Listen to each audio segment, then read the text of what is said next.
quand on évoque l'expulsion des fichés S radicalisés, le retour vers leur pays d'origine, tout le monde s'accorde à dire qu'il y en a à peu près aujourd'hui en France 4000, et le ministre de l'Intérieur triomphe en expliquant qu'il va en expulser 230.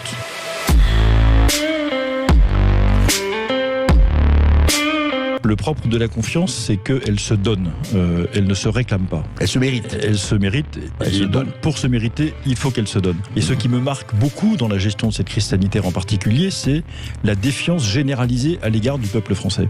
Le chef de l'État ne peut pas passer son temps à dire, comme François Hollande d'ailleurs le disait, « Vous êtes formidable, j'ai confiance en vous, vous êtes merveilleux, vous allez y arriver, etc. » Et puis ignorer complètement l'intégralité du tissu des élus locaux, du tissu associatif, des paroisses, mais pourquoi pas, qui pourraient être des auxiliaires, comme on dit en matière de santé, extrêmement efficaces, tout à fait présents, très proches des gens. On ferme les petits commerces de manière massive, c'est une aberration, on est en train d'assassiner le tissu des petits commerces en France. On n'est pas idiot quand même.